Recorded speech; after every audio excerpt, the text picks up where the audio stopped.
అరుణాచల శివ. క్రితం వీడియోలో నేను అరుణాచలంలో 30 రోజులు ఉన్నామని, ఆ ఇల్లు అన్నీ పెట్టడం జరిగింది. మేము హైదరాబాద్ నుంచి అరుణాచలానికి కారులో వెళ్ళాము. అలంపూర్, జోగులాంబ దర్శనం చేసుకున్నాము. ఆ దర్శనం వివరాలు, అలంపూర్ యొక్క యాత్రా విశేషాలను నేనిప్పుడు ఈ వీడియోలో చూపించడం జరుగుతుంది. అష్టాదశ శక్తి పీఠాలలో 5వ శక్తిపీఠమైన అలంపూర్ జోగులాంబ.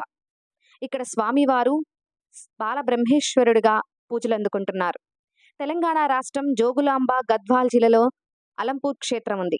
కర్నూలు నుంచి 25 కిలోమీటర్ల దూరంలో ఉంది. ఇక్కడ తుంగభద్ర, కృష్ణా నదుల సంగమ ప్రదేశం. అష్టాదశ శక్తి పీఠాలన్నీ ఒక శ్లోకంలో కొలువై ఉన్నాయి.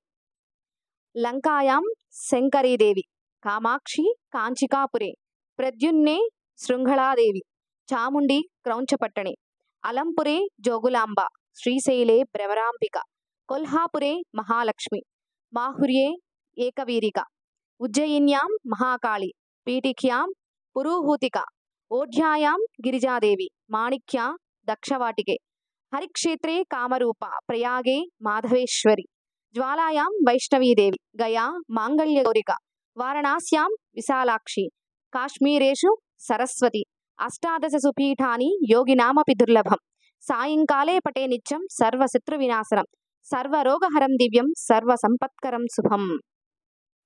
అష్టాదశ శక్తి పీఠాలు ఎలా ఏర్పడ్డాయో ఒక చిన్న కథ తెలుసుకుందాం.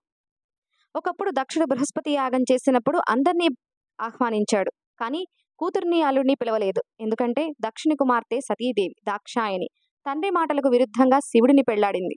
పుట్టింటి వారు ప్రత్యేకంగా పిలవాలేమిటి అని సతీదేవి శివుడిని వారించినా వినకుండా ప్రమథగణాలను వెంట పెట్టుకుని యాగానికి వెళ్ళింది. కానీ అక్కడ అవమానానికి గురైంది. ముఖ్యంగా శివనిందను సహించలేక ఆమె యోగాగ్నిలో భస్మమైంది. ఆగ్రహించిన శివుడు తన గణాలతో యాగశాలను ధ్వంసం చేశాడు. కానీ సతీవియోగ దుఃఖం తీరని శివుడు ఆమె మృత శరీరాన్ని అంటిపెట్టుకుని ఉండి తన జగద్రక్ష కార్యాన్ని మానివేశాడు. దేవతల ప్రార్థనలు మన్నించి విష్ణువు సుదర్శన చక్రంతో ఆ దేహాన్ని ఖండాలుగా చేసి శివుని కర్తవ్యోన్ముఖుడిని చేశారు. సతీదేవి యొక్క శరీర భాగాలు పడిన స్థలాలని శక్తిపీఠాలుగా పిలుచుకుంటున్నాము. ఇక్కడ జోగులాంబ అమ్మవారు వృద్ధ రూపంలో దర్శనమిస్తారు. అమ్మవారి యొక్క క్లేశాలు గాలిలో ఎగురుతూ ఉంటాయి. అమ్మవారి యొక్క క్లేశానికి వెండి తొడుగు ఉంటుంది. ఆ వెండి తొడుగుని విశేషంగా దర్శనం చేసుకోవాలి.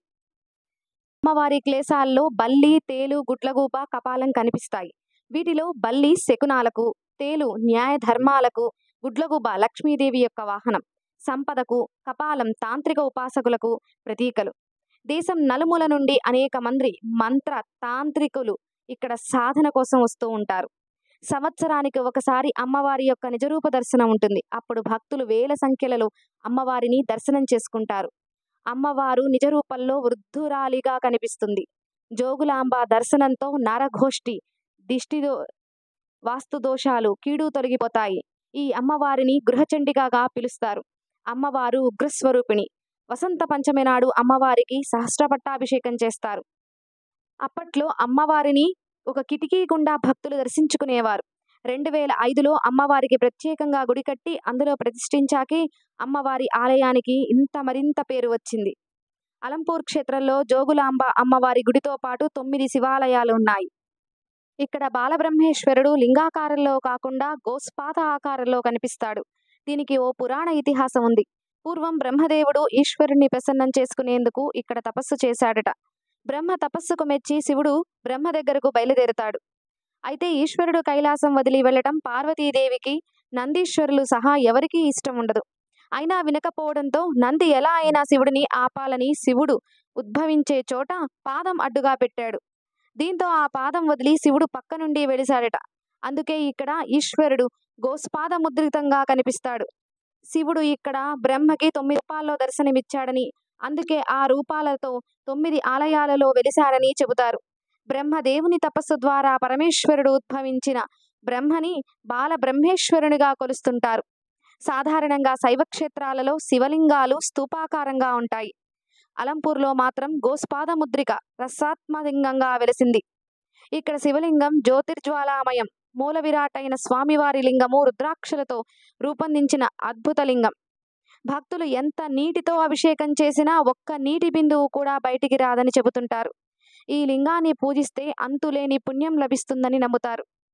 స్వామిని స్వయంభుగా వెలిశారు కాబట్టి ఇక్కడ స్వామివారికి అలంకరణ లేకుండా పొద్దున పూట జరిగే అభిషేకాన్ని స్వామివారికి అలంకరణ లేకుండా అభిషేకం జరుగుతూ ఉంటుంది. అక్కడ అభిషేకం పొద్దున పూట 6 గంటల నుంచి జరుగుతుంది. 1 గంట మాత్రమే జరుగుతుంది. తప్పకుండా ఆ టైంలో ప్రత్యేకించి స్వామివారిని దర్శనం చేసుకోవడానికి ప్రయత్నించండి. ఈ దేవాలయం 14వ శతాబ్దంలో ముస్లిం దండయాత్రల సమయంలో పూర్తిగా కూలిపోయింది. ఆ తర్వాత 2005లో పునరుద్ధరించబడింది. ఈ దేశంలోనే బ్రహ్మదేవునికి అంకితం చేయబడిన ఆలయాలు చాలా అరుదుగా కనపడుతూ ఉంటాయి. ఈ ఆలయంలో బ్రహ్మ చాలా సంవత్సరాలు తపస్సు చేసి ఈ విశ్వాన్ని సృష్టించే శక్తిని ప్రసాదించిన శివుడిని ప్రసన్నం చేసుకున్న ప్రదేశం ఇది. విశ్వ సృష్టికర్త అయిన బ్రహ్మదేవుడు అలంపూర్లో తన 9 అంశాలతో పూజించబడతాడు. తారక బ్రహ్మ దేవాలయం, స్వర్గ బ్రహ్మ దేవాలయం, పద్మ బ్రహ్మ దేవాలయం, బాల బ్రహ్మ దేవాలయం, విశ్వ బ్రహ్మ దేవాలయం, గరుడ బ్రహ్మ దేవాలయం, కుమార బ్రహ్మ దేవాలయం, అర్క బ్రహ్మ దేవాలయం, వీర బ్రహ్మ దేవాలయం, వీటన్నిటినీ కలిపి నవబ్రహ్మ ఆలయాలు అని అంటారు. బాలబ్రహ్మేశ్వర దేవాలయం ఆలయాలన్నింటిలో పెద్దది. తారక బ్రహ్మ దేవాలయం శిథిలమై ఉంటుంది. ఇక్కడ గర్భగుడిలో ఎటువంటి విగ్రహం ఉండదు. స్వర్గ బ్రహ్మ దేవాలయం అత్యంత సుందరంగా తీర్చిదిద్దబడి ఉంటుంది.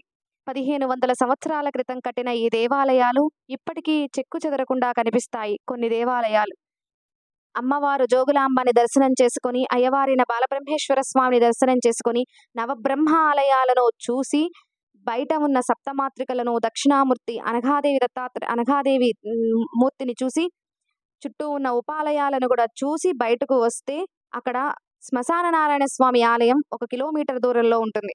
అక్కడ ఎవరిని అడిగినా చెబుతారు. శ్మశాన నారాయణ స్వామి ఆలయాలు భారతదేశంలో 2 ఉన్నాయి. ఒకటి కాశీ, 2 పాపనాశి. అలంపూర్ జోగులాంబ జిల్లాలోనే ఉంది. అలంపూర్లోని ఈ శ్మశాన నారాయణుడి ఆలయం గురించి కేరళ తాంత్రిక శాస్త్రంలో చెప్పడం జరిగింది. విచిత్రం ఏమిటంటే ఈ శ్మశాన నారాయణ ఆలయం అలంపూర్లో ఉన్నదన్న విషయం చాలా తక్కువ మందికి తెలుసు. అయితే ఈ శ్మశాన నారాయణని ప్రసన్నం చేసుకొని పితృదోషాల నుండి విముక్తి పొందటానికి దర్శించాల్సిన క్షేత్రం శ్మశాన నారాయణుడు కొలువై ఉన్న క్షేత్రం అలంపూర్. అలంపూర్ జోగులాంబ బాలబ్రహ్మేశ్వర స్వామి ఆలయాలను దర్శనం చేసుకుని మా అరుణాచల యాత్ర భాగంలో మొదటి రోజు ఒంటిమిట్ట క్షేత్రానికి చేరుకోవడం జరిగింది. ఒంటిమిట్టలో ఆ రాత్రి నిద్ర చేసి తెల్లవారి మరలా మా ప్రయాణాన్ని సాగించాము.